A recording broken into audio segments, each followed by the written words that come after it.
Oke, kita bahas apa sih DF atau Pada beberapa, ternyata yang punya lain seperti ayam. Okay, hello everyone. I would like to start with the conclusion. So the conclusion is that effective dengue control cannot rely on medical treatment alone. It requires continuous public awareness and active, consistent community involvement in environmental hygiene. Wow, that's really impressive, Fabian. That I'm really satisfied with that. And I think for now, that's it. And see you guys tomorrow. Thank you, Doctor. Thank you, Thank you, Doctor. Thank you, Wait, sorry guys.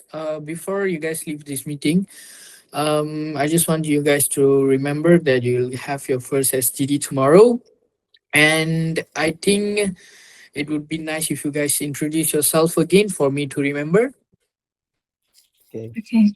Let me introduce my name first. My name is Ahmad Sharif. You can call me Sharif. Allow me to speak and let me introduce myself. My name is Putrangiratnya Putri, but you can call me Angira. Next, I would like to introduce myself. My name is Fafian Prabhaswara Putra Ariantana Hamid, but you can call me Fafian or Fian. Okay, let me introduce myself. My name is Emanuela Kimberly Sermondor, but you can call me Kimberly for sure. I would like to introduce myself. My name is Mari Kiara Widasari, and you can call me Kiara. Okay, let me introduce myself. My name is Nyoman Kirana Paramaswari, and you can call me Kirana. Okay, let me introduce myself. My name is Kashini Tanishwaran. You can call me Kas. Okay, allow me to introduce myself. My name is Iputu Adatnika Penarbala Julana. You guys can call me Eka. Everyone, let me introduce myself. My name is Desa Intan. You can call me Desa or Intan. Okay, I think that's it for today. Thank you, everyone. Thank you for your time, and see you guys tomorrow. Thank you, Doctor. Thank you, Doctor. Thank you, Doc. Thank you, Doc.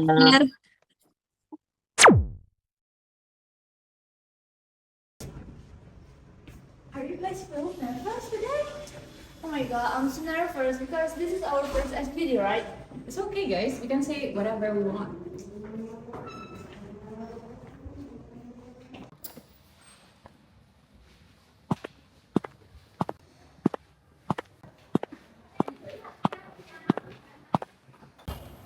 Good morning, everyone. Good morning. So I already sent the case to the leader, and you guys can read now. So I'm gonna be the moderator for today. So who is gonna be the timekeeper and secretary for today? So guys, I am the secretary for today. And I'll be the timekeeper. Before we begin the SGD, let's make a pray. Prayer start. Prayer and Vayan. So who wanna read the case today? I want to read the case for today, guys. So the case is about dengue hemorrhagic fever. A 19-year-old man, a college student, came to the clinic with complaints of high fever since 3 days ago.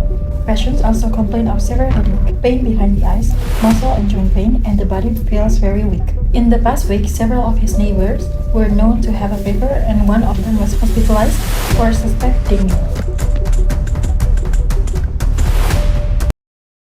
Thank you, Desa. Let's move to the first step.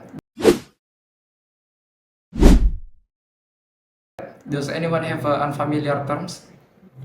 I'm not entirely sure about the meaning of nausea.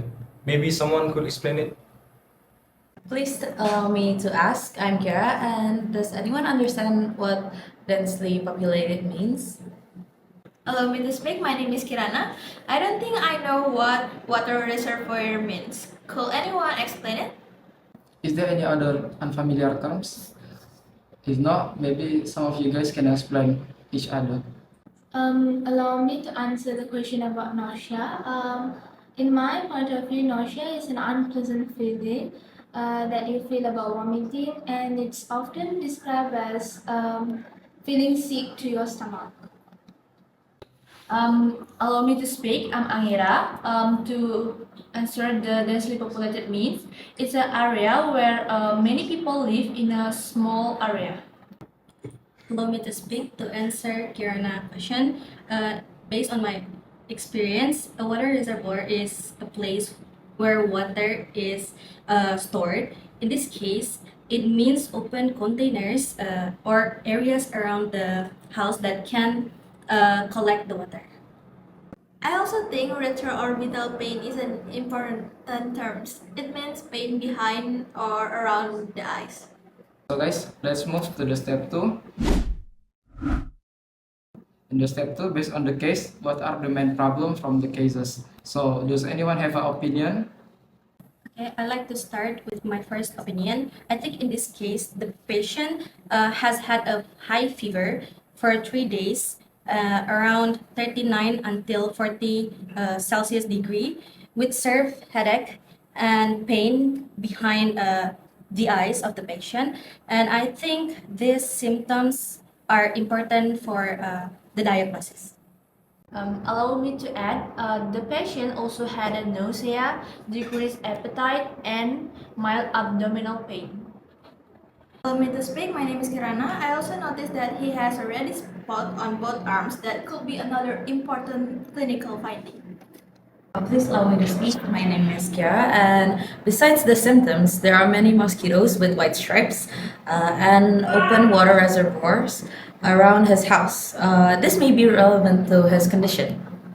Allow me to add, I think the laboratory results are also important, and his white blood cell counts 2,900 per microliter, which is below the reference range, and also his platelet is also decreased. Okay, that's all for the step 2. Let's move to the step 3.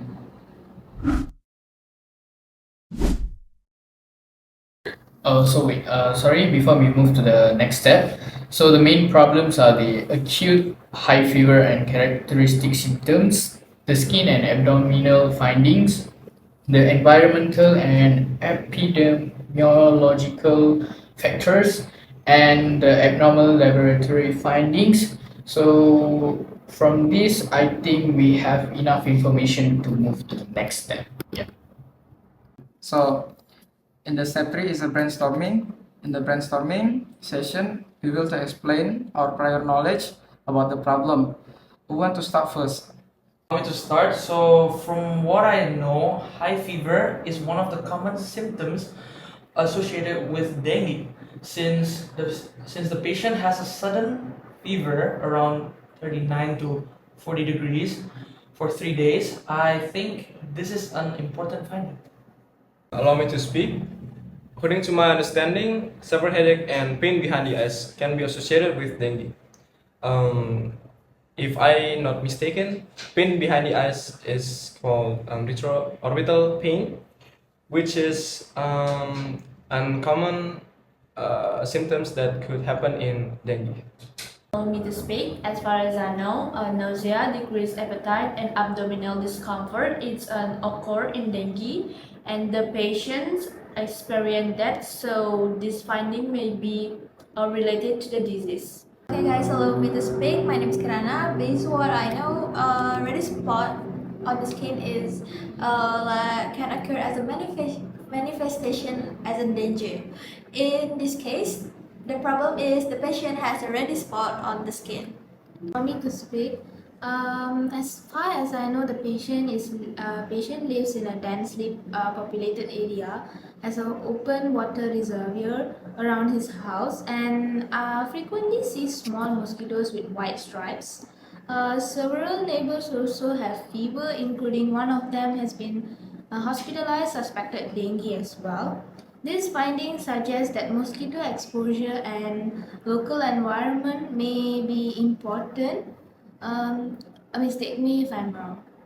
So from our discussion, we have identified several findings can be associated with dengue. Let's move to the step 4.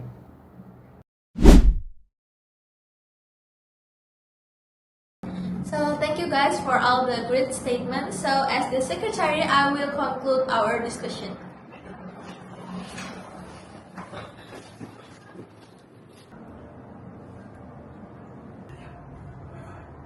Okay guys, I will briefly connect our discussion from step 1 until step 3. So in step 1, we clarified about unfamiliar terms such as nausea, retroorbital pain, and water reservoir. And in step 2, we identified the main problems such as including high fever, headache, retroorbital pain, and mosquito exposure. And in step 3, we connect these findings with our prior knowledge that we already know. Okay, Kirana, thank you for the mind map. Let's move to the step 5. Please allow me to add, I think we should learn about the transmission of dengue, especially the role of mosquitoes and how environmental factors such as stagnant water contribute to transmission. Another objective that I wrote down here is to understand the pathophysiology and clinical manifestation of dengue, including fever, headache, retroorbital pain, and nausea, abdominal pain, and skin manifestation. Okay guys, allow me to add, we also need to understand the diagnosis criteria and differential diagnosis for the disease. Allow me to add, I think I also want to learn about the general management and also prevention and control of dengue hemorrhagic fever. Okay, since we have come to a conclusion, based on your understanding, I wanted to ask a question, which is, what is the difference between normal dengue and hemorrhagic dengue? Allow me to answer doctor's question. So in my point of view, the difference between normal dengue and dengue hemorrhagic fever is normal dengue is a mild to moderate fever which is not so severe, while dengue hemorrhagic fever is a bit severe and life-threatening fever. Allow me to answer that question, doctor. So as far as I know, this dengue fever is usually resolved with supportive treatment and monitoring, but dengue hemorrhagic fever is a higher risk of serve complication such as shock and organ problems. So I think that's it for today. Thank you all for the contribution and participation. I hope everyone's satisfied with your answer, and I'll see you guys tomorrow. Thank you. Thank you.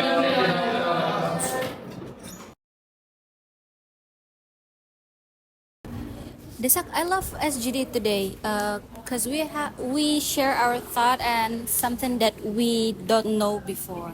How about you? Yeah, I feel nervous at first, but when discussions end, I feel like very excited and I learned a lot about the topic, and also I met a lot of friends and we can share our thoughts together. What do you think? Yeah, I can wait for our next SGD. Yeah, see you tomorrow. See you tomorrow, Desak.